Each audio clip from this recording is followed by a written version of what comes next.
నమస్కారం అందరికీ. మరి ఒక వీడియోతో అందరూ ఎంతగానో ఎదురు చూస్తున్న వృషభ రాశి ప్రేక్షకులందరికీ మరొకసారి నమస్కారం. వృషభ రాశి వారికి సంబంధించి గురుగ్రహం రాశి మార్పు, అలాగే వారికి గురుగ్రహం వల్ల వచ్చే ప్లస్, అలాగే దాంతోపాటు ఉంటే కొంత దగ్గర మైనస్లు ఉంటే మైనస్లు, వాటిని ఎలా అధిగమించాలి మొదలైన విషయాలు, దానికి సంబంధించి ఏదన్నా రెమెడీస్ ఏమన్నా ఉంటే వాటికి సంబంధించి మనం ఈ వీడియోలో తెలుసుకోబోతున్నాం. ఈ తెలుసుకోబోయే ముందుగా మనం ఏం తెలుసుకోవాలంటే, ఇక్కడ ప్రతిసారి కూడా వీటిని గోచార ఫలితాలు అంటారు. ఎందుకంటే ఈ సంవత్సరం రాశి మార్పు ఒకే సంవత్సరంలో ఇక్కడ మనం తీసుకుంటే శని భగవానుడు కూడా మొన్న మనకి మార్చి 29వ తారీఖు నుంచి అప్పటిదాకా ఆయన ఈ యొక్క కుంభరాశిలో ఉండే శని భగవానుడు మనకి మీనరాశిలోకి రావడం అనేది జరిగింది. అక్కడ ఆయన ఒక 2.5 సంవత్సరాలు ఉండడం జరుగుతుంది. అలాగే అది లాభస్థానంగా వృషభ రాశి వాళ్ళకి రావడం అనేది చాలా ప్లస్ పాయింట్ అయింది.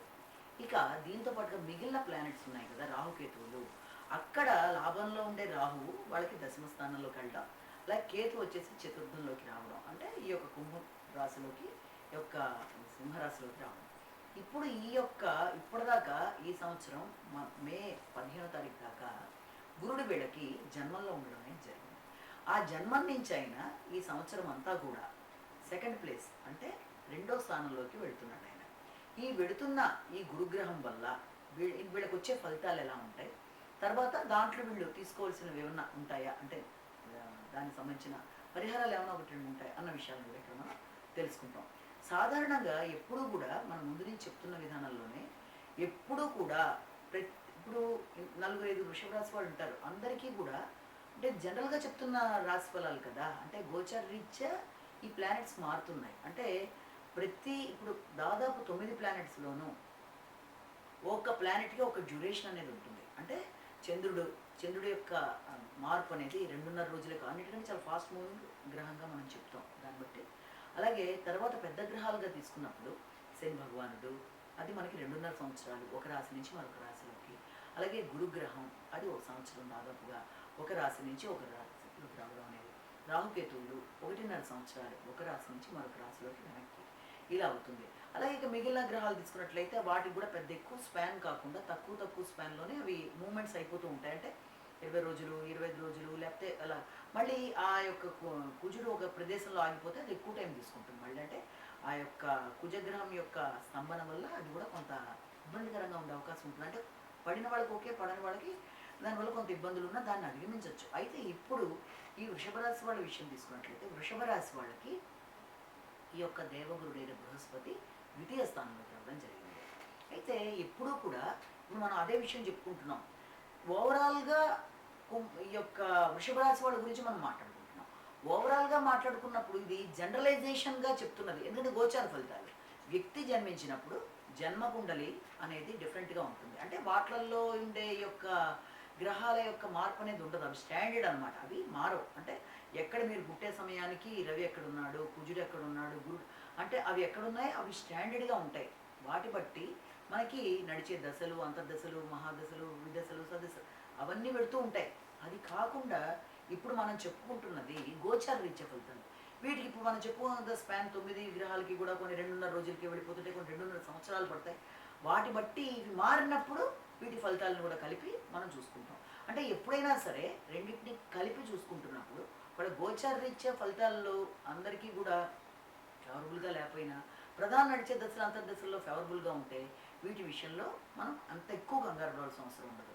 అదే రకంగా అందరు వృషభ రాశుల వాళ్ళకి అదేంటి అందరికి ఒకే రకంగా జరగట్లేదు అంటే, వాళ్ళకి నడిచే దశలు, అంతర్దశలు ఏంటి, అసలు మెయిన్ వాళ్ళకి నడుస్తున్న వాళ్ళ యొక్క జన్మకుండలు పుట్టిన సమయంలో వాళ్ళకి ఆయా పర్టికులర్ ప్లానెట్స్ ఎక్కడున్నాయి అన్నది కూడా ఆధారపడి ఉంటుంది. కనుక అందరికీ ఒకే రకమైన రిజల్ట్ రావట్లేదు అన్నదానికి కారణం ఏంటంటే వాళ్ళ యొక్క జన్మకుండలి, వాళ్ళకి నడిచే దశలు, అంతర్దశలు, వాళ్ళ యొక్క ప్లానటరీ పొజిషన్ల యొక్క బలాబలాలు అది కూడా చూసుకుంటూ అప్పుడు దీన్ని కూడా కలుపుకొని మనం చూసుకోవాలి.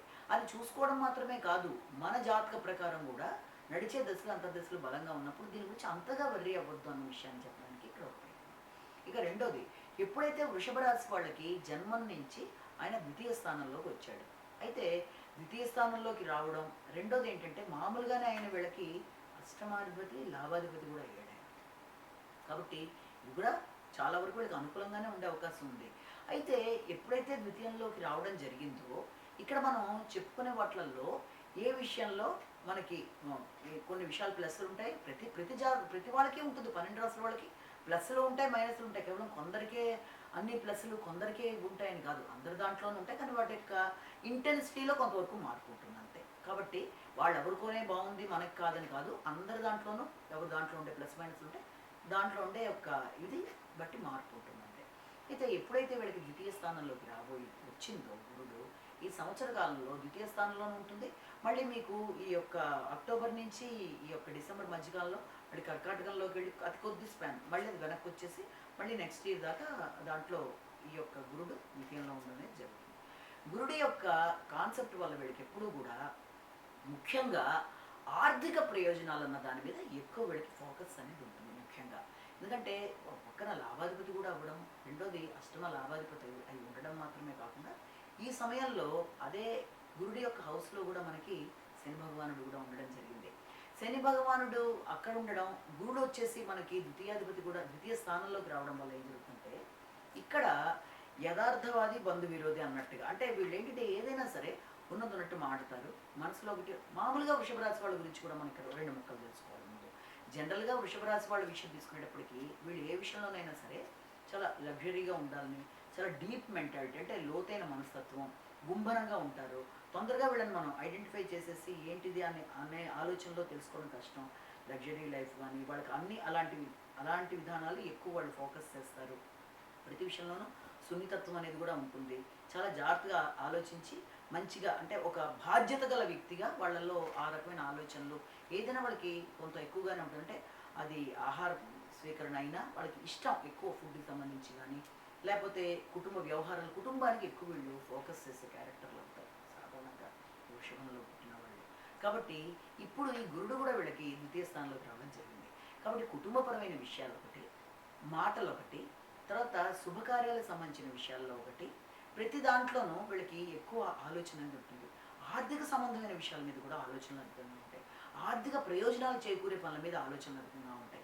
మాట్లాడే వ్యక్తులతో కొన్ని సందర్భాల్లో ఇప్పుడు మనం అనుకున్నట్టుగా వీళ్ళు జాగ్రత్త పడవలసిన అంటే ప్లస్ పాయింట్స్ ఏంటి, కుటుంబం, మాట, ఆలోచన, ఆర్థికపరమైన అంశాలు, ఆర్థికంగా వాళ్ళకి లబ్ధి, ఇలాంటి విషయాలు, కుటుంబంలో వ్యక్తులు, తర్వాత ఏ విషయంలోనైనా సరే వాగ్దానాలు, ఇలాంటివన్నీ కూడా ప్లస్లో తీసుకున్నా కొంత వీళ్ళు జాగ్రత్త పడవలసిన విషయం ఏంటంటే ఇప్పుడు మనం అనుకున్నట్టుగా యథార్థవాది బంధువులు అన్నది ఉన్నట్టుగా మాట్లాడడం వల్ల వ్యక్తులతో విభేదాలు వచ్చే అవకాశం అనే దాని విషయంలో జాగ్రత్త పడాలి. ఆర్థిక ప్రయోజనాల కొరకు వీళ్ళు ఎక్కువ కష్టపడడం వల్ల కొంత ఇబ్బందులకు గురయ్యే అవకాశం ఉంది. కనుక ఆర్థిక విషయాల మీద ఫోకస్ ఉండాలి. కానీ దాని విషయంలో ఎక్కువగా ఆశపడడం బట్టి కూడా అంటే ఇంకా కొంచెం మనం ఇలా చేస్తే ఎలా ఉంటుందన్న విషయంలో ఎక్కువ స్ట్రెస్ తీసుకోవడం బట్టి కూడా కొంత ఇబ్బంది పడే అవకాశాలు ఉంటాయన్న విషయం ఒకటి మనం గమనించుకోవాలి. అలాగే ఆలోచనలు కానీ, తర్వాత వ్యవహారాల్లో కానీ, కుటుంబ వ్యవహారాలు కానీ, కుటుంబ వ్యక్తులతో కానీ అన్నీ కూడా చాలా వరకు వీళ్ళకి ఆ ఎక్స్పాన్షన్ అంటే అవి కుటుంబ వ్యవహారాలన్నీ అనుకూలంగా ఉంటాయన్నట్టుగా ఒకటి అనుకుంటాము. ఇక రెండోది వచ్చేసి ఆ యొక్క గురుడి యొక్క దృష్టి ఎక్కడ ఏ స్థానాల్లో ఉంది అనుకుంటే మళ్ళీ అది వచ్చేసి గురుడి యొక్క దృష్టితో వాళ్ళకి 6వ ఇంటి మీద, మళ్ళీ దాన్ని వచ్చేసి 8, 10 ఇలా తీసుకుంటే ఆర్థికంగా వీళ్ళకి ప్రయోజనాలు ఉంటాయి. అదేవిధంగా గురుడి దృష్టి పడుతున్న ప్రదేశాలను కూడా మనం తీసుకున్నట్లయితే ఆర్థిక ప్రయోజనాలు, దాంతోపాటు వృత్తిపరమైన అభివృద్ధి అనేది అంటే నిరుద్యోగులకి వృత్తికి సంబంధించిన అవకాశాలు లాంటివి ఏదో ఒకటి రావడం, దాంట్లో ఏదో రకంగా వీళ్ళు ఇన్వాల్వ్ అయ్యి ముందుకెళ్ళడానికి ప్రయత్నాలు చేయడం అనేది, అంటే లేకపోతే ఉన్న వృత్తిలో అభివృద్ధికరంగా వీళ్ళు కొంచెం గట్టిగా కష్టపడడం, ఫారెన్ రిలేటెడ్గా ఏదైనా కొత్తగా ప్రయత్నాలు చేయడం అనేది అంటే దూర ప్రదేశాల్లో వృత్తిపరంగా. ఎందుకంటే ఇక్కడ గురుడి యొక్క దృష్టి కూడా వీళ్ళకి ఈ యొక్క రాహు మీద ఉండడం అనేది జరిగింది.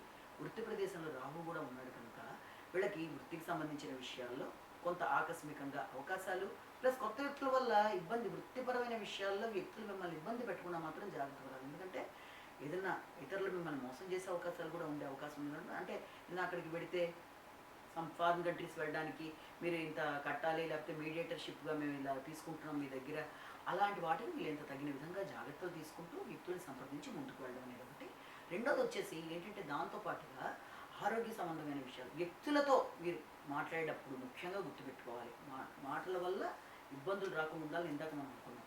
ఎలాగా గౌరవం తగ్గించే విధంగా పరిస్థితులు లేకుండా, అంటే ఇతరులకి తక్కువ మాట్లాడాలి, ఎక్కువ వినాలి, అలాగే వాళ్ళకి గౌరవం ఇచ్చి గౌరవం తీసుకోవాలి. ఆరోగ్య సంబంధమైన విషయాలు అనుకూలంగా ఉంటాయి. ఇంకా వాటిని అనుకూలంగా మెరుగుపరచుకోవడానికి ప్రయత్నం చేయాలి. నూతన నైపుణ్యాలను పెంచుకుంటూ ముందుకు పడతారు. ఏదైనా లోన్స్ అలాంటివి ఉన్నా వీలైనంతవరకు వాటిని కంప్లీట్ చేసేయడానికి కూడా చాలా ప్రయత్నం చేస్తారు. అనుకూలంగా చేయడానికే మీరు ముందుకు పెడతారు. న్యాయ సంబంధమైన విషయాల మీద కూడా ఎక్కువ కాన్సన్ట్రేట్ చేస్తారు. అలాగే దాంతోపాటుగా మీ యొక్క ఆరోగ్య సంబంధమైన విషయాల మీద కూడా ఎక్కువ ఫోకస్ చేయడం అనేది మనం చూస్తాం. ఎందుకంటే మీ యొక్క వ్యక్తిగత అభివృద్ధి కొరకు ఆకస్మికమైన లాభాలన్నా వస్తాయి, అలాగే ఆకస్మికమైన ఖర్చులు కూడా ఏర్పడతాయి. కనుక ఆర్థిక సంబంధమైన విషయాల్లో మీకు ఆర్థికంగా అనుకూలంగా ఉంటున్న ఆర్థిక ప్రయోజనాల కొరకు మీరు కష్టంగా ఎక్కువ శ్రమ పడుతూ ఇబ్బందులకు లోనవద్దని ఎందుకు అనుకున్నామంటే ఆకస్మికమైన లాభాలకి ఆకస్మికమైన ఇబ్బందులకు కూడా అవకాశం ఉంటుంది. కనుక వీలైనంతవరకు ఏదైనా ఒక కార్యక్రమం చేసేటప్పుడు దానికి ప్రోస్ అండ్ కాన్స్ అన్నీ ఆలోచించి ముందుకు వెళ్ళడం అనేది, అలాగే విద్యాపరమైన విషయాల్లో కూడా దూర ప్రదేశాల్లో హైయర్ ఎడ్యుకేషన్ కోసం రీసెర్చ్ ఓరియంటెడ్గా ఏదైనా ప్రయత్నం చేయాలన్న విషయాల్లో ఆసక్తి పెంచుకోవడం, అలాగే ఏదైనా కొత్త విషయాల మీద ఆసక్తి చూపించడం, అలాగే ఆహార స్వీకరణ విషయంలో కూడా కొంతవరకు మనం జాగ్రత్త తీసుకోవాలి. అంటే కొత్త ప్రదేశాల్లో ఆహారం తీసుకున్నప్పుడు కానీ లేకపోతే ఆహార విషయంలో అది మనకి ఇదైనప్పుడు కొంత ఇబ్బందులు లాంటివి, అంటే ఆరోగ్యంగా జాగ్రత్తలు తీసుకుంటూ కొత్త ప్రదేశాల్లో విద్యాపరమైన విషయాల్లో అనుకూలతల కొరకు మీరు ఆలోచనలు చేస్తూ వృత్తిపరమైన విషయాల్లో కొత్త వ్యక్తులను నమ్మి ముందుకు వెళ్ళేటప్పుడు తగిన జాగ్రత్తలు తీసుకుంటూ వృత్తిపరమైన అభివృద్ధిలో ముందుకు వెళ్ళడానికి చేసే ప్రయత్నాల్లో నూతన వృత్తులకు అవకాశం రావడం, నిరుద్యోగులకు ఉద్యోగ అవకాశాలు రావడం, ఉద్యోగపరమైన విషయాల్లో ఆర్థిక సంబంధమైన విషయాలు మీకు అనుకూలంగా ఉండడం